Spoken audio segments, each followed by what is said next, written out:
Buenos días, profesora. Hoy hablaremos el tema de la situación del Perú de 1930 a 1980. Bueno, en el Perú entre 1930 y 1980 se vivió una época de profundos cambios bajo diversas administraciones, marcadas por la inestabilidad política y la búsqueda de inclusión social, ¿no? Pues en este periodo se desarrolló de un contexto de transformaciones sociales y económicas, donde se buscó la modernización del Estado y la participación de nuevos actores sociales. Bueno, en el país, tras la caída del gobierno de Augusto Leguía, y la crisis económica, ¿no? Enfrentada a demandas de justicia social y derechos por parte de los sectores populares y las clases medias emergentes, sostenemos que, bueno, a pesar de las limitaciones autoritarias y los desafíos del régimen, la situación del Perú entre 1930 y 1980 pues sintió la base para se, sen- se sentó, por así decirlo, la base de las democracias modernas en el país, al promover reformas políticas, sociales y culturales, que favorecieron más que todo la inclusión y la participación ciudadana. A través de ciertos movimientos sociales y reformas significativas, se buscó abordar las desigualdades históricas y formar un sentido de identidad nacional. En este caso, pues nosotros consideramos, bueno, la pregunta aquí sería, ¿consideras que desde la caída de la República aristocrática hasta los esfuerzos de una democracia plena en el Perú actual se sentaron bases para una democracia moderna en el país? Pues digamos que en este periodo, a pesar de sus retos, impulsó la modernización material y cultural del Perú y la creación de las instituciones democráticas que han sido fundamentales para el desarrollo del país.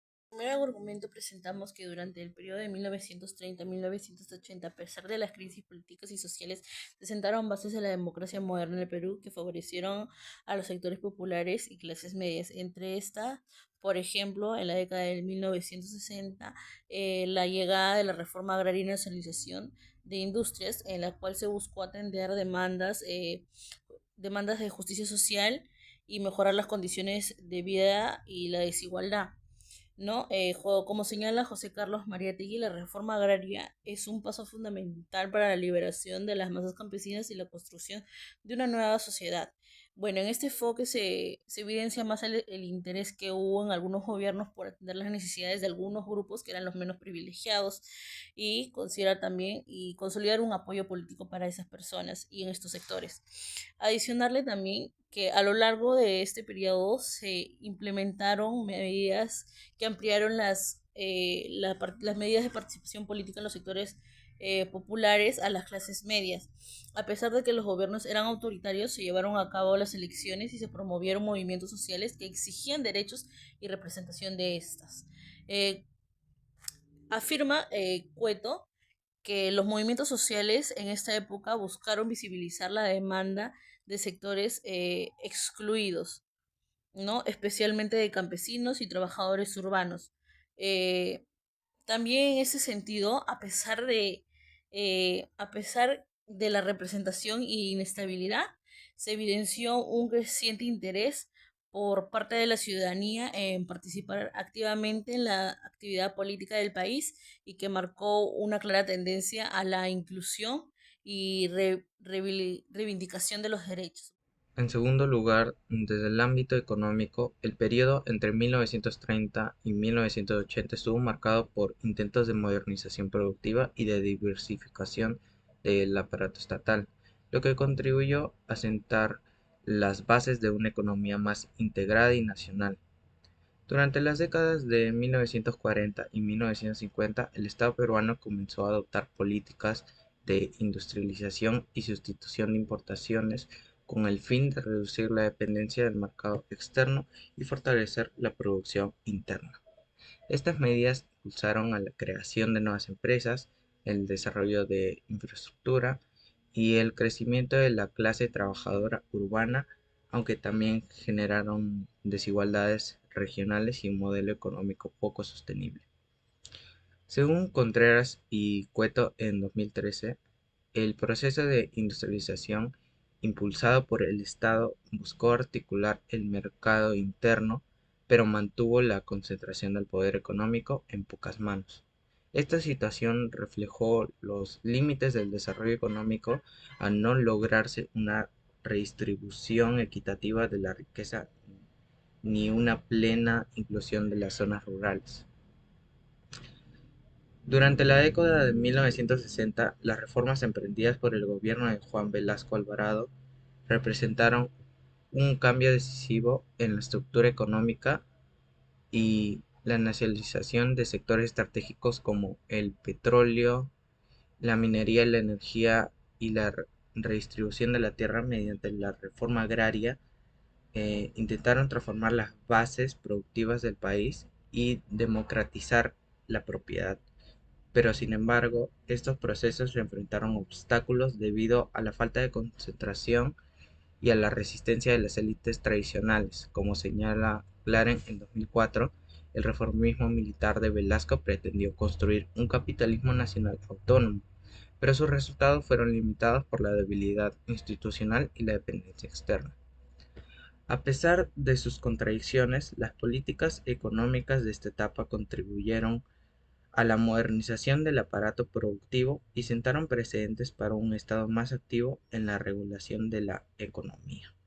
En tercer lugar, desde el ámbito social, entre 1930 y 1980, el Perú experimentó profundas transformaciones derivadas del crecimiento poblacional, las migraciones internas y la expansión de los movimientos sociales, la migración del campo a la ciudad, sobre todo desde la década de 1950, modificó la estructura social y dio origen a nuevos barrios populares, donde los sectores migrantes construyeron nuevas formas de identidad y organización.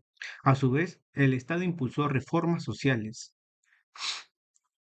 especialmente durante el gobierno de Juan Velasco Alvarado, de 1968 a 1975, orientadas a reconocer los derechos de campesinos, trabajadores y comunidades indígenas. Como señala Nelson Manrique, las migraciones y las reformas sociales a mediados del siglo XX transformaron profundamente la sociedad peruana, dando lugar al surgimiento de una nueva cultura popular urbana. Manrique, 2014, página 87.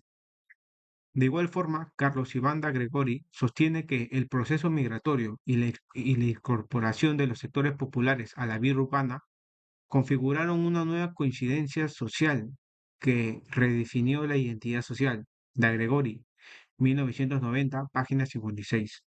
En síntesis, estos cambios sociales sentaron las bases de una ciudadanía más participativa y de una sociedad más diversa, aunque una marcada por desigualdades.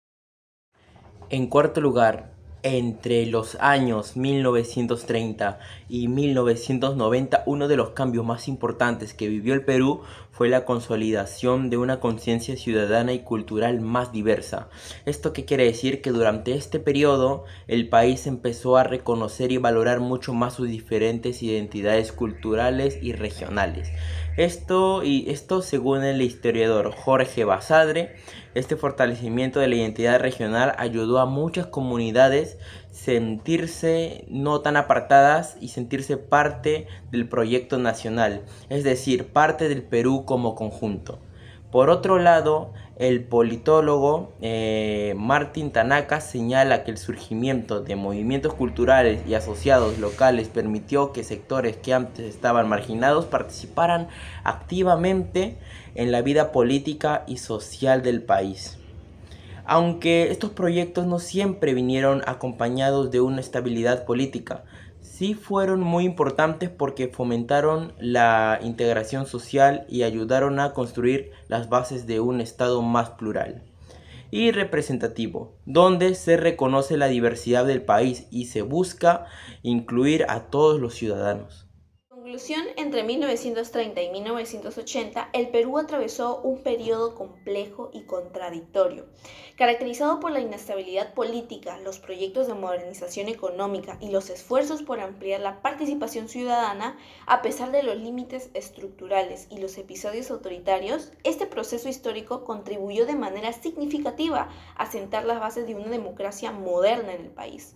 Las reformas sociales, políticas y económicas impulsadas en estas décadas, así como la irrupción de nuevos actores sociales, como por ejemplo campesinos, trabajadores, mujeres y sectores medios, transformaron la estructura tradicional del poder y promovieron una mayor inclusión en la esfera pública.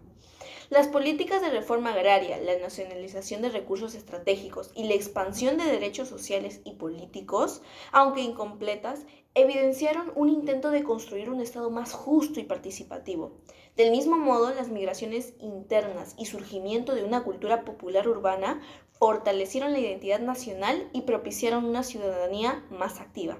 Si bien las desigualdades persistieron y la institucionalidad democrática fue frágil, el legado de este periodo se manifiesta en la consolidación de valores de participación, justicia social e integración nacional. Entonces podemos decir que el periodo de 1930 hasta 1980 debe entenderse como una etapa de transición hacia la modernidad democrática del Perú.